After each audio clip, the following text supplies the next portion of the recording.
I never regret what I buy. I never regret what I pass up.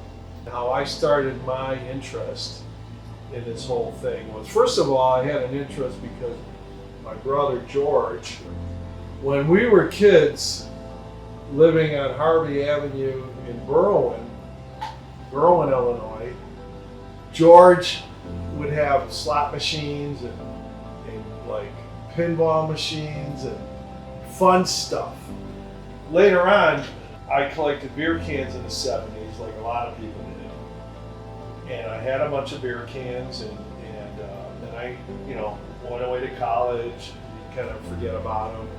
And then I got married and had a daughter, and we unfortunately got divorced, and the cans were left in the garage, and I didn't think about them. That was the last of my concerns. In May of 1997, we were up with a family vacation. We were in Park Rapids.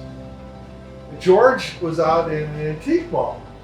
And he comes in with this Schmidt sign, and it rotated.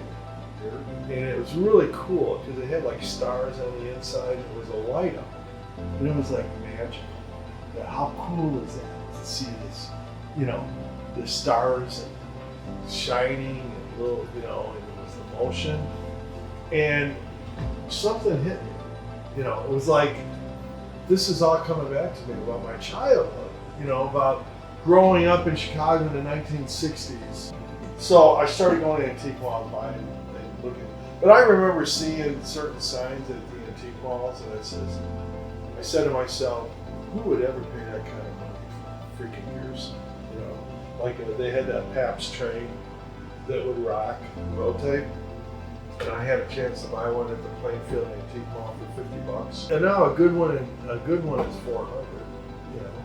I like hand signs, but I also have a focus of old Chicago breweries. And my main focus for old Chicago breweries are old Czech-owned breweries from Bohemians that were, immigrants here. And in 1904, there was a group of Czech tavern owners, and they owned taverns, and they were getting screwed by Schlitz and the big companies, and they decided to build their own brewery. It's called the Pilsen Brewing Company. And the first president of that brewery was John Cervenka. That's our last name. And that's my favorite brewery to collect. I don't take a lot of stuff seriously, I just don't take it that serious, I don't have to have any of this stuff. And I don't have to have any of it. Not only that, 20 years from now, this will all be gone. Somebody else is going to own this stuff.